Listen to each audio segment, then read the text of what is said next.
Welcome back. You're watching Prime Property. In 2015, Suraj Parmar of the Cosmos Group had cited corruption as the reason for shooting himself to death in one of his sample flats in Mumbai. In a 13-page long suicide letter, Suraj Parmar had outlined the harassment he was facing from officials in several government departments as well as politicians. These included difficulties in receiving approvals from various departments, issuance of stop work notices as well as bribes that Suraj Parmar had to keep on paying to survive in the industry. Post that, Devendra Fadnavis swung into action and has now cut out red tape. Approximately 119 permissions that we were required to take, it has been brought down to about 58. The good thing is, again, they've not diluted anything which is sensitive to the overall development process. But it is just that a lot of stuff was happening which was archaic and which was going on for years without really anybody going into the logic of why things were being done the way they were done. And we are very happy that an extensive exercise has taken up, and we are, as developers or as NCHI, I am very excited with the process that has been undertaken. One other example within this I would love to give. So at this point of time, all the payments that you make under the development permission process, we were required to go to about more than 80 departments. At each place, there are approximately at least 3 levels that you had to, take signatures. So almost 250 signatures we had to take to make payments to the government, which is now synchronized at one place. So I think it's a very good exercise undertaken by the government, and as I said, we need to applaud the effort taken in, and we are very excited with the changes that have been brought in. So I guess 80 departments, now builders can go to one department and get all of these approvals. How much time will you end up saving? So overall the permission process, so there are 2 parts clearly, Nayantara. One is whatever is within the control of the ULB or the corporation that you are dealing with. Second is what is not in their control. So there are various central and state acts, for example, obviously environment to high-rise in Mumbai and so on and so forth. There are things which are beyond the purview of the corporation. What is within the control of the government is what they could have done with the corporation is what they have done right now. That process used to take anywhere between 9 months to a year, which with these changes, the endeavor is that we should get these permissions in 60 days. What is beyond the purview and which we continue to request. So let's take environment as an example. We are in no way trying to say that dilute any single aspect of the environmental concerns.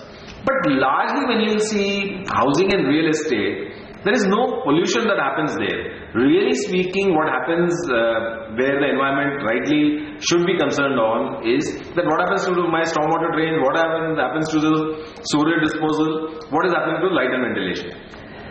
In these 3 cases, largely across the country, when you look at the NOCs, more than 98-99% NOCs are more or less similar. So you're saying local bodies in Maharashtra are now promising to give approvals in 60 days. It used to take 1 year. Let's hope they stick to that timeline. Let's also hope the centre plays ball and gives our environment clearances on time. But I have to ask you this. Every builder knew the bureaucracy involved. Every builder knew how long it would take to get approvals, and yet builders went out in the market and promised delivery in 3 years' time. Wasn't that wrong on all your part? So, Nayantara, very, very clearly, I appreciate the concerns of the buyer, and I'm fully appreciative of the fact that, rightfully they need homes at good speed. All that we are trying to say is that it's a collaborative process. Most good developers at the launch of a project are able to sell 30-40% of their inventory. If you are selling 30-40% of your inventory, more or less you are locking yourself up at the start of a project. Again, the indication over the last 3-4 years is that from your launch rate, dramatic increase in rates is not happening. Now, any delay is entirely to the cost of the developer. So what is also important to understand is that there is no incentive that the developer has in delaying the project. I am fully appreciative of the fact that rightfully the buyer needs homes in a timely fashion.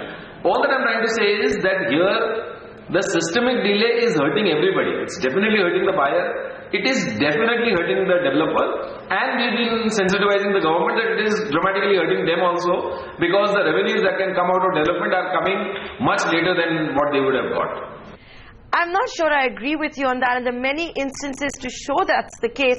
You may not want to take money from a buyer and divert it to other projects, but we all know that many builders have done this, taken 95% of the payment, diverted it to other projects, not completed projects for what they have taken money for, and that's turned out to be a better and a cheaper option than taking debt.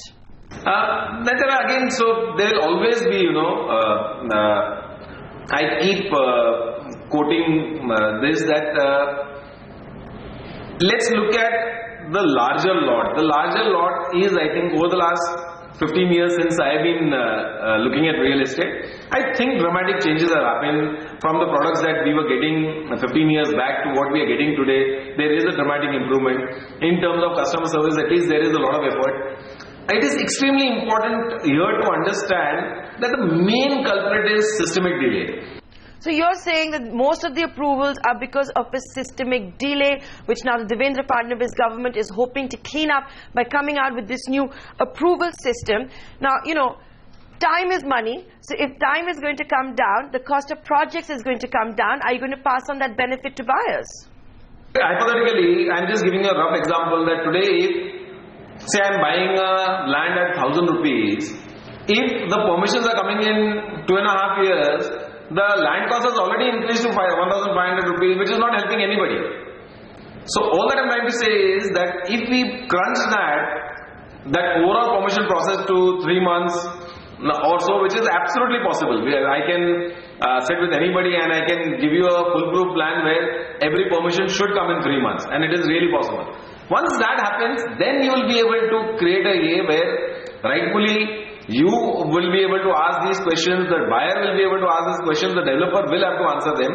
But till we don't address this issue, believe me, it is not in anybody's interest and it is hurting everybody. So even though many approvals have been weeded out of the system, it's pretty clear that builders have not started passing on the benefits to buyers just yet. Let's hope that changes soon, and that the state government also attempts to break the alleged Babu Builder nexus. With that, we have to wrap up this edition of Prime Property. Thanks for watching. Do remember, you can always email us your feedback, send us your queries, or even experiences with builders that you may want to share. Our email address is primeproperty@network18online.com. You can also tweet me. See you same time next week.